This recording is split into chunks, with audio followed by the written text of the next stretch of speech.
Welcome to Frejas Fiber. In this episode, we will talk about finished objects, new yarn, what's on my needles, blast from the past, tips from a sustainable girl in a material world, Frejas feelings, and a story from my life.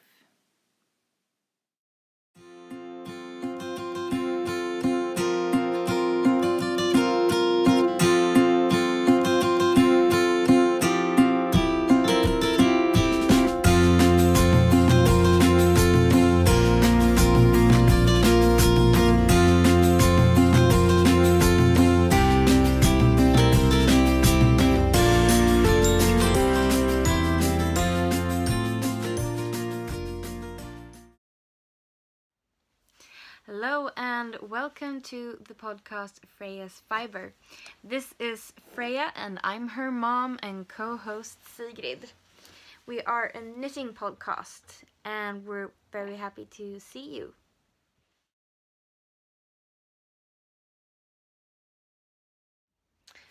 So, since last time I finished the socks for Freja in the Angora yarn that I talked about in my last episode, in the first episode, and these stay on pretty well. In my first episode I talked about that the person that invents baby socks that actually stay on should win the Nobel Prize. And they stay on pretty well because I used elastics in them.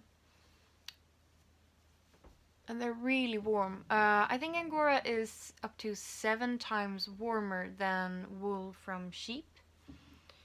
I used to have Angora bunnies to make my own yarn, but I never had time. I never have enough time. Other than that, I did finish a hat for Freja. You saw it in the beginning of the episode. It's this little bunny hat with bunny ears. I did a mashup between 2 patterns.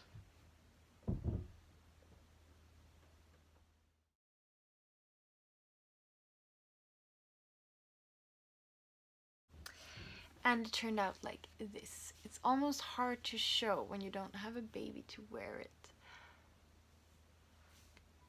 I modified the pattern, the pattern I used mostly, and made the ears pointy because I like pointy ears.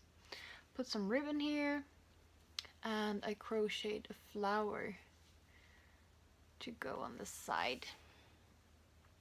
I like it. It's kind of gender neutral. I'm trying really hard with that part. Not hard enough. Yeah, and it's in cotton. It's from a company called Nurturing Fibers. It's an organic cotton. It's 50 grams, 125 meters in one skein. It's DK weight. This is another colorway called Fawn. And I don't remember the colorway this one is called, but it's a kind of pale grayish blue.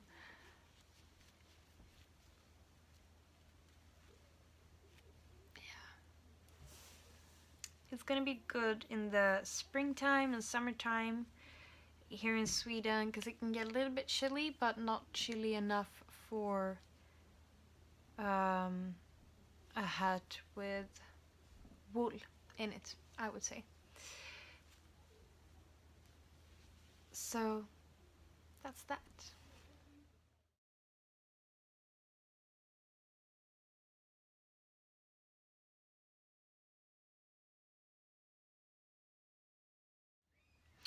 When I was going to start my podcast, or Freja's podcast, I asked my fiancé, but you know, I can't do that. I'm not experienced enough. Then I realized I've been knitting since I was 7 and I'm a textile teacher. And I also said, I don't buy enough yarn. I wouldn't have any yarn to review. And he was like, don't you buy yarn every month? And I was like, do I really? And I really do. I really do. So I'm gonna do a yarn review. This is a yarn from one of my favorite yarn shops. It's called Syster, Lyster, that means sister lustrous in Swedish. It's a yarn shop, it's really small, and it's located in Gränna, where my grandfather lives. I've been there a lot during growing up. Not to the yarn shop, I found it just a couple of years ago. And I like it. It's small, but she has a really good feel of natural fibers, and you know, there's some organic and pretty local yarns, so it's mostly Swedish or Danish, I would say. Also some fair trade, and yeah. So the first yarn that I got from her at Syster Lyster is this eco alpaca, organic alpaca from Viking. It's 100% superfine alpaca, non-superwash.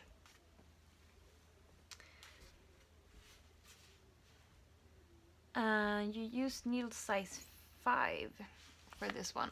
I knitted a hat in this one, but in white.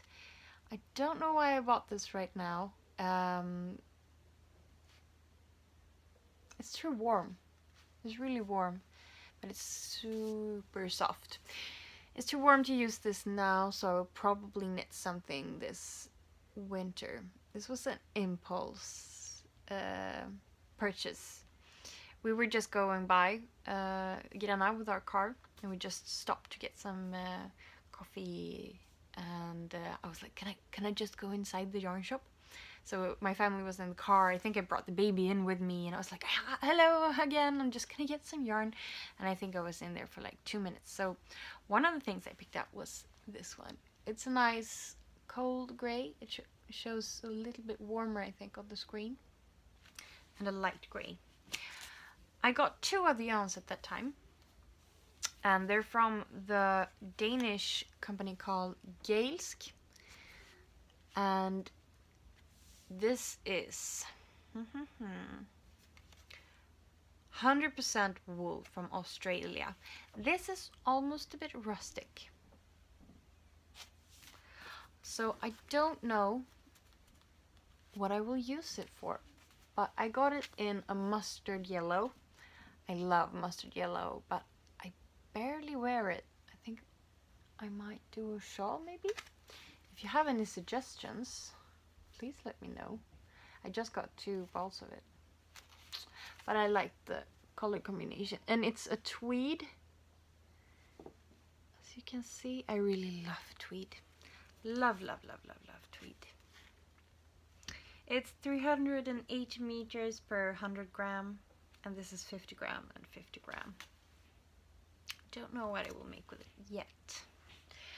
I was actually there last weekend too. We've been going a lot back and forth to another place in Sweden because we bought a house. I think I will talk more about the house in the next episode, but it's an amazing house. It's my first house. When I was a kid, me and my mom moved around a lot, and we got old houses, renovated them, and sold them.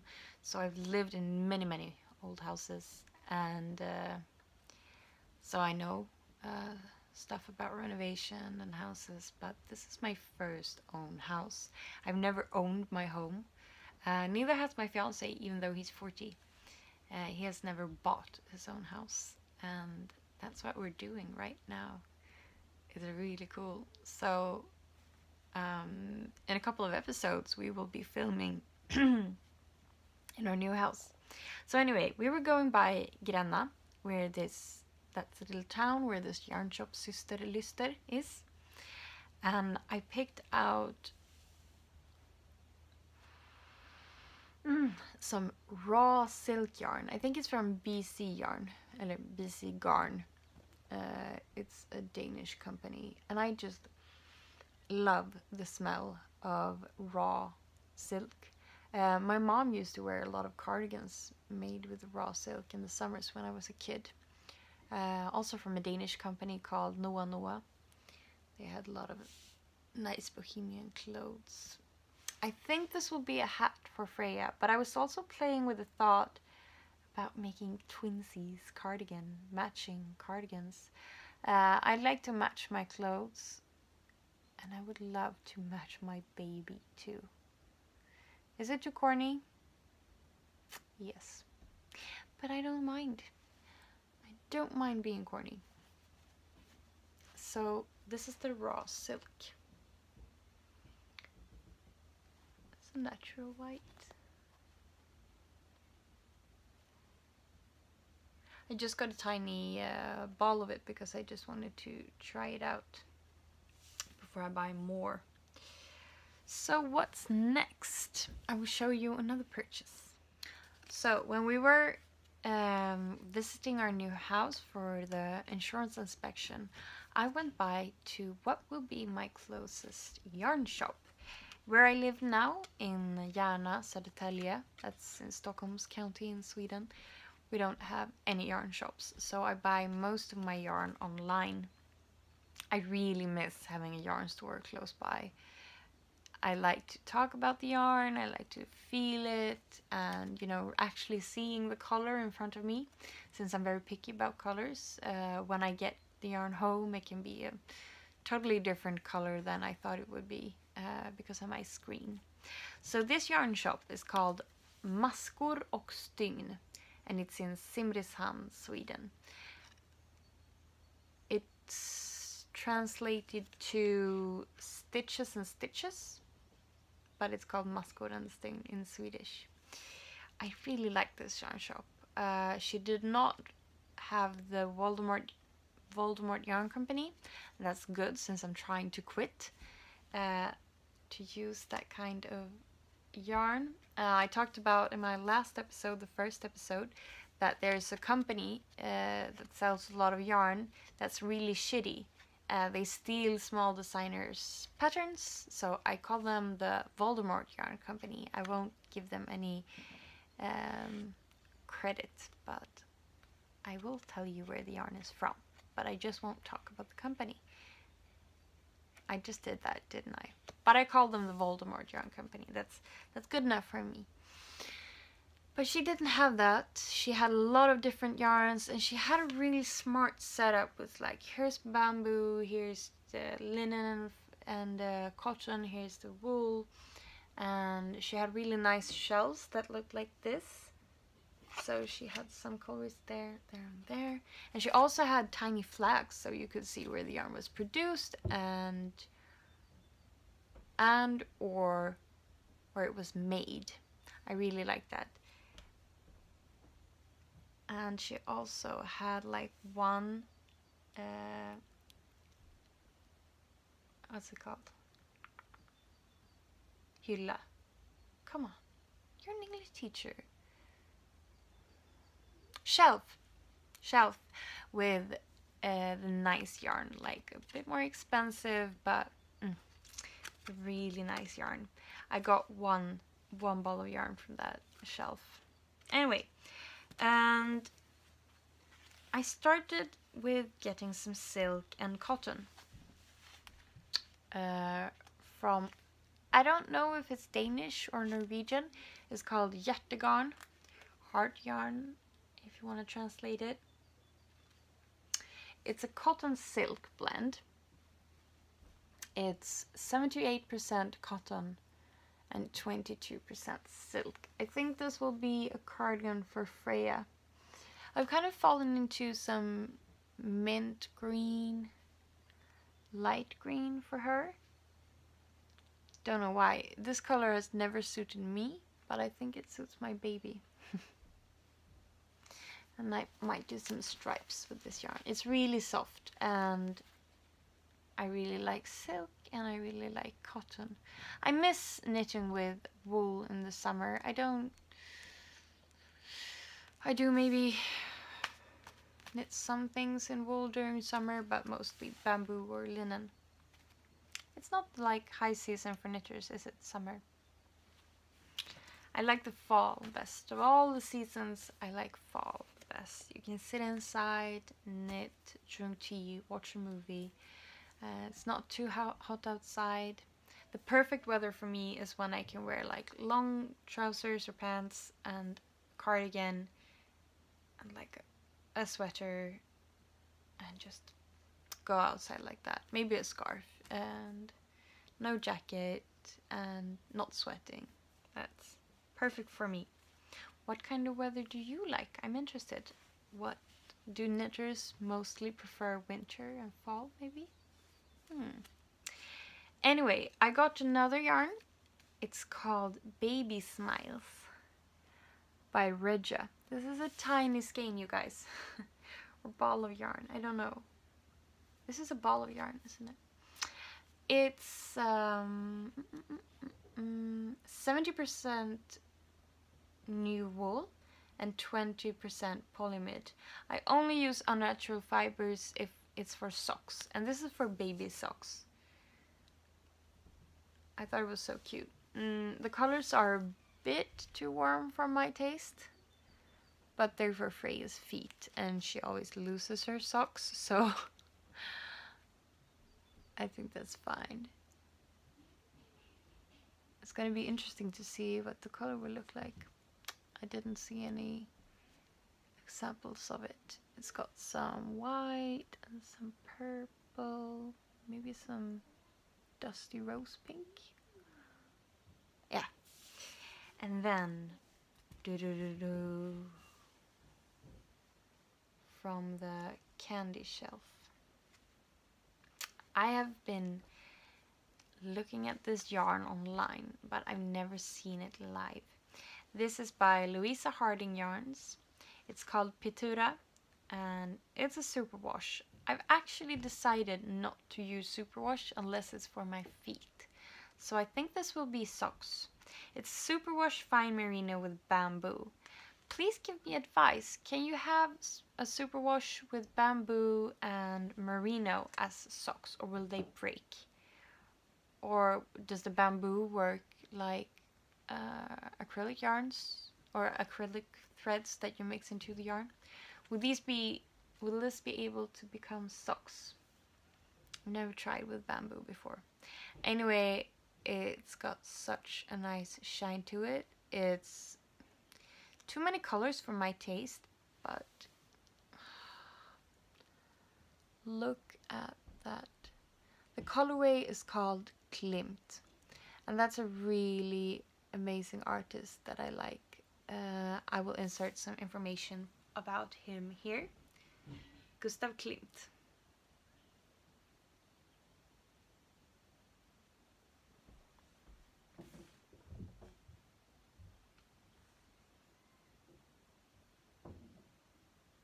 So it's 70% wool and 25% bamboo. It's 400 meters in 100 grams skein. And I think it will become socks because I don't want to wear superwash. I've actually decided about that recently. I will wear superwash if it's for my feet, but you guys, I don't even want to Google superwash because I don't want to know about the chemicals. I've decided that all my yarn that's superwash and not for socks will have to find a new suitable home. Because superwash, the little thing I know about it is that it's something that closes, like plastic that closes around the yarn so it doesn't give you warmth. I'm really picky about chemicals. I'm a huge nerd when it comes to living harsh chemical free. I've been a nerd since 2011. That's when I started researching a lot about chemicals. And superwash, I haven't even Googled it. I just know it's not good. And for socks, yes, I can use it. But all the other yarn that I have that's superwash, I will give it to someone else because I just want to use natural fibers. Nothing wrong if you want to use superwash, but I knit things for my baby and I don't want harsh chemicals near her. So I will knit with other yarns. I will also do a segment, my sustainable tips for today. I will talk about wool wash and some chemicals in it, what to avoid and what I use.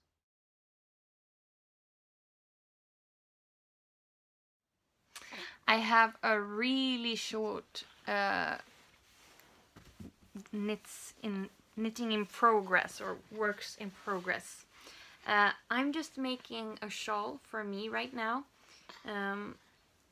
and it's a feather and fan pattern. It's the lace pattern, feather and fan. You can find loads of these online, and I'm using the yarn I showed you in the last episode. I think it's called the Jämtland garn from Solkustens Spinneri. It's a local Swedish yarn, just produced a couple of hours from where I live. It's a super simple lace pattern and I really like it. I want it to be a big shawl for me. Do you think it will be a big shawl for mommy? Yeah. What should I cast on for you? I think you maybe need a summer cardigan.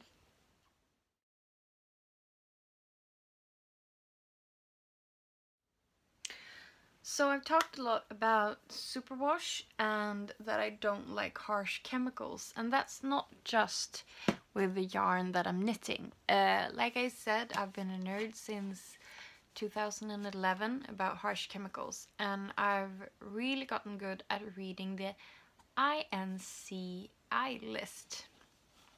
And what is that? That's the ingredients list on bottles or other items. Usually it looks like a chemistry lesson, but I've learned how to decipher these and I'm almost understanding what they mean. And these tell you if a product is good or not for the environment and yourself. It's not super hard. You can also just learn some of the words, what they mean, so you know what to avoid and not.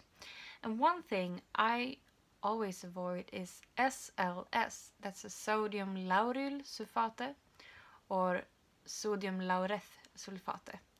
And these are chemicals that make things go bubbly, foaming. They're a foaming chemical, you can say. You don't need anything to become foamy to make something clean. It's just a habit that we've learned. And in shampoo, SLS is really bad for your hair because it opens up the hair to clean it, and that makes your hair frizzy. So then you need silicone to close it, and that's what you have in regular conditioners. And silicone is not good for your hair. It's a plastic. It just weighs your hair down. It's just not good. And when you use wool wash, you use wool. You use it to wash wool. And wool is a kind of hair fiber from the sheep or other animals that produce some kind of wool fibers.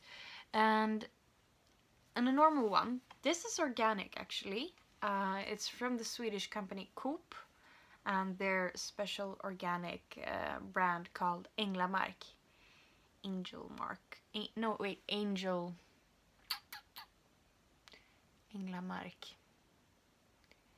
Angel Land, maybe. I don't know. Anyway, this looks really good. It's got the organic labels on it and allergy labels on it. But when you turn to the back, oh really? Sodium lauryl sulfate. So this is a wool wash that will actually be bad for the wool. It will open the fiber too much. And it's also really bad for the environment.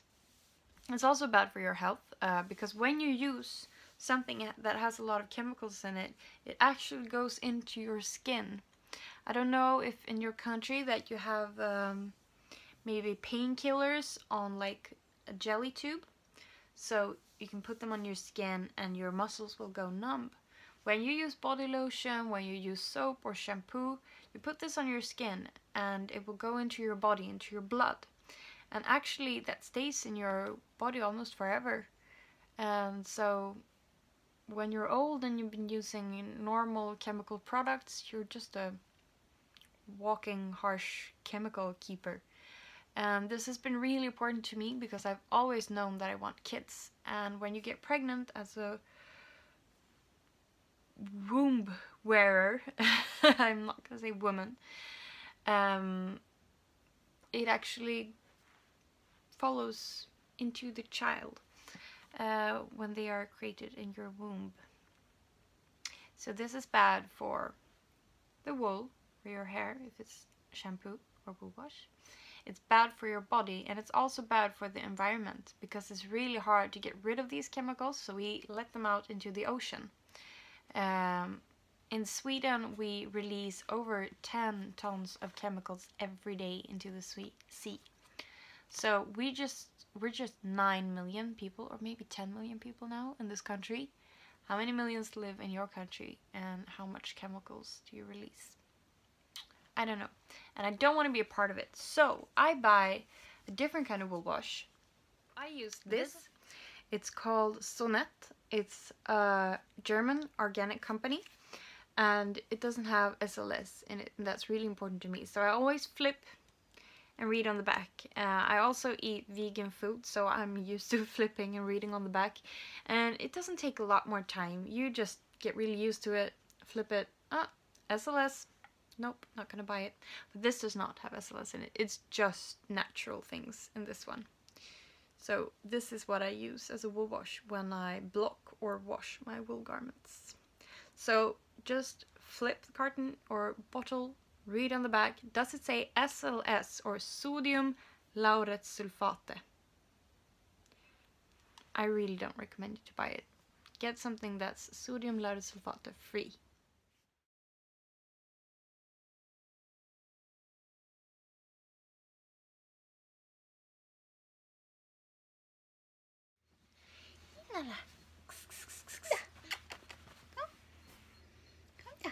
Ja, kom. Det törs. Hej.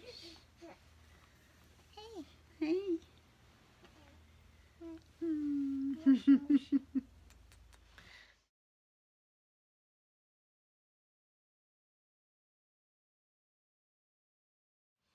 Hi, Mom.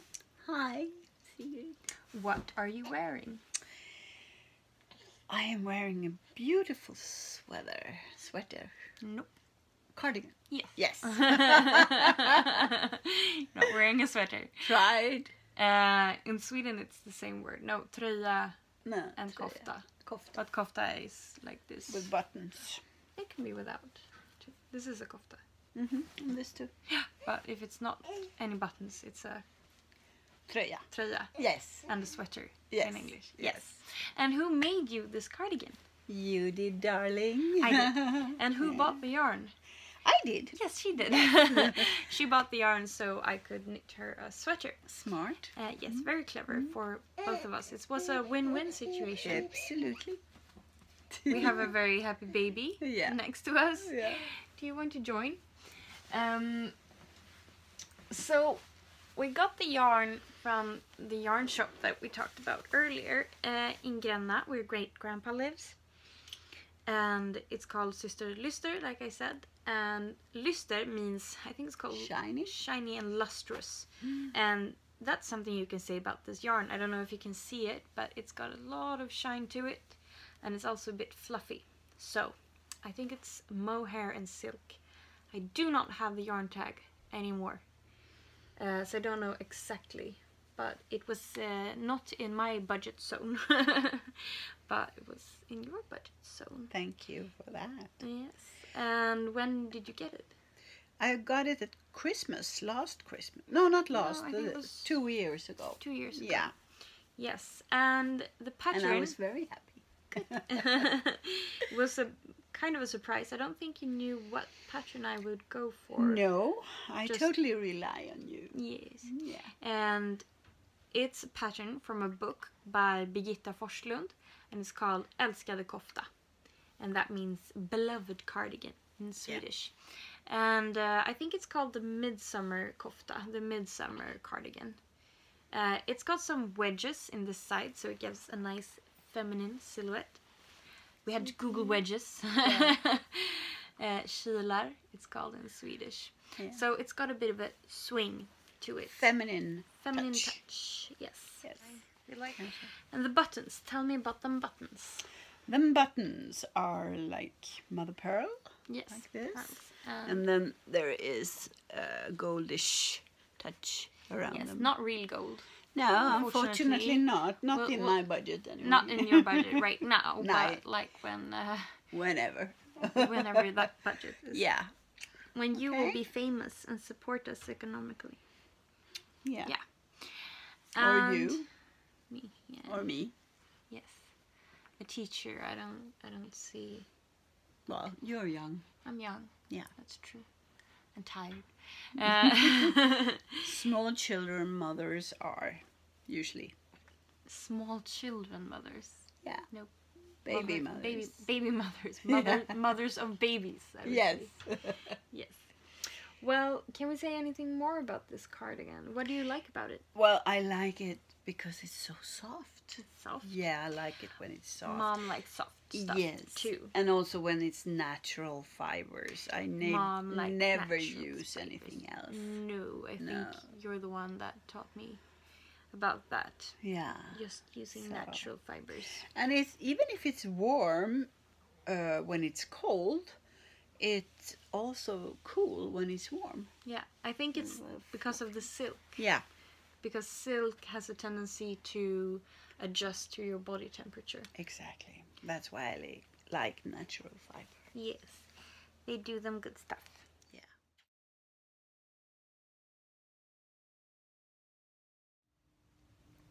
Hi. So a lot of people ask me what is Waldorf education when I say that I'm a Waldorf teacher.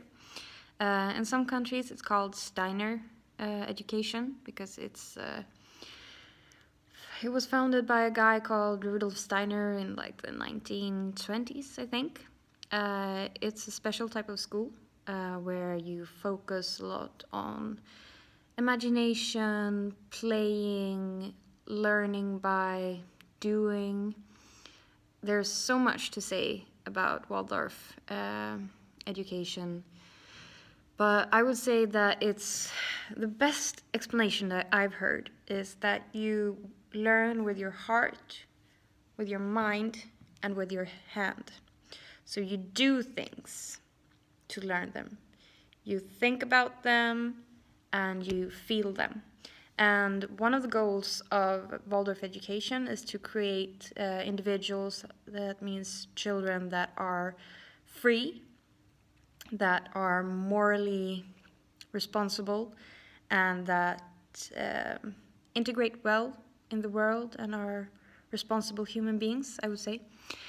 So a lot about ethical things and of course about the environment. You talk a lot about that. And the food is normally vegetarian and grown pretty local in many schools. This is a worldwide type of school. You can find it in almost every country now, I think. I went to a Waldorf school. I started in 4th grade. So when I was 10 years old. I had been to a lot of normal schools and that just did not fit me. I asked too many questions and I talked too much. And then I came to Waldorf and they liked that you asked questions. They wanted you to think for yourself. I don't know how it is with schools in your country, but in my country it's a lot of textbooks. You just read, you're just supposed to take tests all the time. But in Waldorf, you actually create your own books. You get empty books. They're really nice, and the teacher talks and you write down or do sketches, and we get really nice books from our students. And then you get judged by how well you participated in the lesson, and the teacher looks at your book. And you teach in blocks, like every 3 weeks you change subject, what you do in the morning. So like just in the morning, I do this because I see a schedule. So just in the morning, you have one thing in 3 weeks. So for example, it could be geometry. You have geometry, freehand geometry. We have in, I think, grade 5. So you have that every morning for 3 weeks. And then you have other subjects like, music and textile woodworking, and that's a big thing in Waldorf, textile working and woodworking. We also have smiths, you know, that work with iron and stuff like that. So yeah, working with the elements is important. And there's a lot of other stuff behind it. It's called anthroposophy, and that's the kind of belief system of, it's not religious, it's not very religious. You can be an anthroposoph, maybe it's called, and that means you believe, you have a kind of a belief system. Google it, please. But to be a Waldorf teacher or to put your kid in a Waldorf school, you don't have to be religious. Normally you just appreciate what the Waldorf education means. You don't have to believe in God or, yeah, those other stuff. I think it's the good stuff, but, you know, that's me. Well, when I went to Waldorf school, it just felt like coming home. And it was really cozy, and you learn in a really creative way. But Waldorf, I don't think Waldorf suits everybody. I think you have to be a kind of creative person that wants to maybe think outside the box, or yeah, if you're a kid or you or anyone like really like strict things and find that easier for you, then I would choose another type of school, because here you have to think a lot by yourself and imagine a lot of things, and that can be hard for some kids, especially with some type of diagnosis. Some of them don't really fit into Waldorf school, and some kid without a diagnosis fits really good into Waldorf schools. And yeah, there's a lot of things about color. We use a lot of natural material. There's really soft colors, and they represent the ages. So like, it's red when you go to first class, it's a bit brighter when you go to second class, it's green when you're in fifth class, and stuff like that. And there's a lot of thought behind it. I'm not sure if I'm making any sense, but yeah, I'm starting to become a class teacher. That means I have all the subjects except maybe music when they get a bit bigger. But I have it from when they start first class, and in Sweden that's when you're 7. And then it goes up to the 9th grade, and that's when you're 15. So yeah, I've had a class 4, 5, and 6. That was one class. Like, I had 3 classes at once. It was crazy. It was a really small school.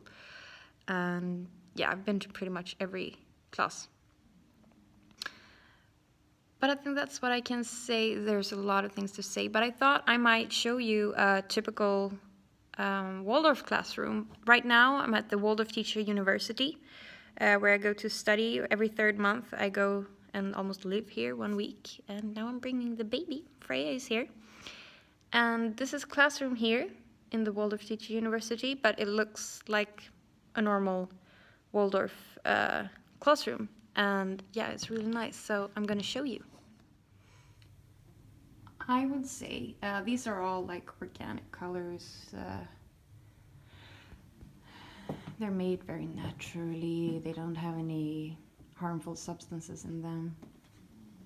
We still use the blackboard in Waldorf school, and normally there's a lot of colors, and it's really important that you draw things on here so the kids can copy it in their books, and yeah, make everything more colorful, easier to learn. Yeah, maybe this is a pretty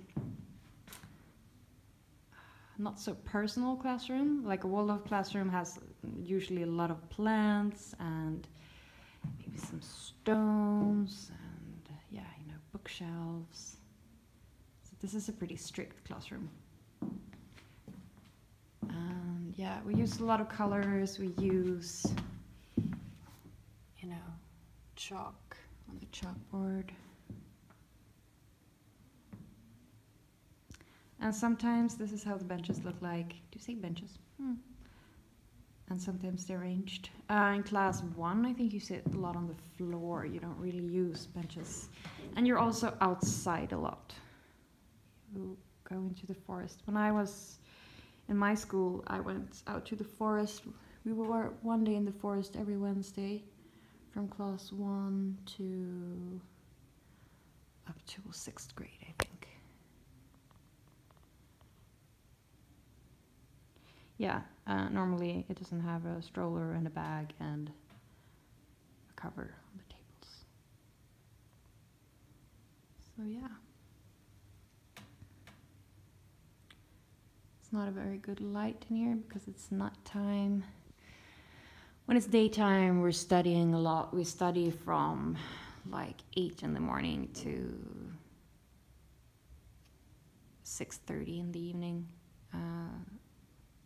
And my education is 5 years, but I'm working while I'm studying because we need more Waldorf teachers. Normally it's not a very good salary, but a lot of normal teachers go to Waldorf school because it's it's a much more nice environment. For some, I mean, some people like normal schools. Like I said, the food is often vegetarian and organic and grown locally. You also learn how to grow food in most Waldorf schools. Harder for those who are in the city, but usually they're outside the city. I really want Freja to go to one of these schools. I think it's really good. And there's also Waldorf kindergarten or Steiner kindergarten or Steiner school. You say Steiner school in most countries. I think it's just Sweden and Germany that calls it Waldorf, actually. And that's because it started as a school for the kids to the workers in a factory called Waldorf. But it's by this guy called Rudolf Steiner. And you learn a lot of languages. You mostly learn your home language, English and German. But you can also, in most schools, choose Spanish, Italian, sometimes Japanese. It depends on what kind of teachers the school have. So I started going to Waldorf school in 4th grade, so when I was 10, and then up to when I was 15. And now I started this education for two years ago. And I have 3 years to go. But it's so fun to meet all the people here. And we had a lot of textile works last year, and that was so fun, and woodworks. I can maybe show you some stuff that we've done. I can show you the birdie I did. I'll insert a picture here.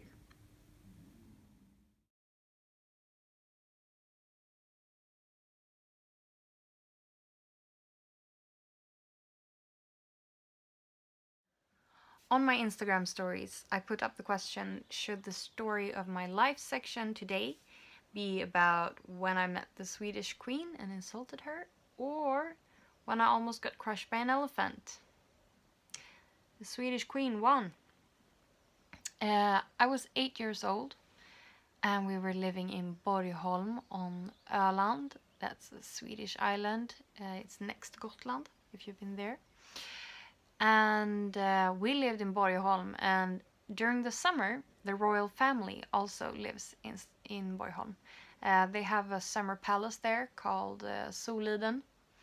So this summer, they were celebrating, I think it was the Queen's birthday. I'm not sure when her birthday is. I'm not super pro-monarchy, not super anti either, but it's kind of... Anyway, I don't know when's her birthday. They were celebrating something, and my mom's a journalist, and a friend of hers that was also a journalist asked me if I wanted to be the flower girl. And I don't know why I said yes. I wasn't nervous or anything. There would be thousands and thousands of people there to celebrate her and watch me do it, but I didn't think about it. And I remember getting nice new shoes and nice new clothes for this. And it was exciting, I think. I don't remember being anxious about it or nervous.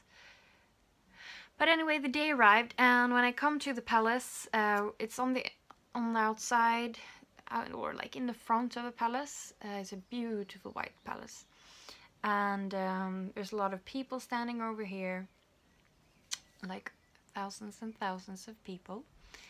And there's a lot of musicians there. It's a band. So when I go and give the flowers to the band first, I'm really scared that I would trip over the cables or something. So I watched the ground really carefully where I put my little feet. And so I was very concentrated on that. And I gave the flowers to the musicians and the band. That was fine. And now came the time to give the flowers to the Queen. But I look really carefully down. I can't trip. There's a lot of people watching. I can't trip. So I walk up to the Queen. I give her the flowers. I turn around and keep looking at the ground. I can't trip. I can't trip. And this is where the time stops, and I hear like thousands of people laughing at me. And I don't know why, because I didn't trip. I was very careful. But then I turn around, and I see the Queen of Sweden standing there like really surprised, because she tried to shake my hand, and I just turned away. I totally dissed her, and I'm like, that was totally disrespectful, and she looked really like surprised or hurt, I don't know. And I realized my mistake, so I ran back and shook her hand, and everybody kept laughing. And I'm pretty happy it wasn't a lot of years ago, like hundreds of years ago. I'm pretty sure you could get executed for disrespecting the Queen. But kids, you know, they win. They're cute. That was the story when I met and disrespected the Swedish Queen.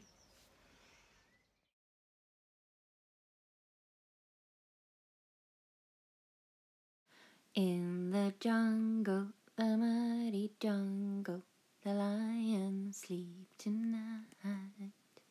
In the jungle, the mighty jungle, the lions sleep tonight.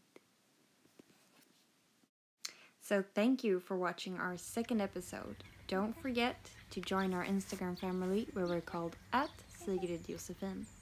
Bye! Så.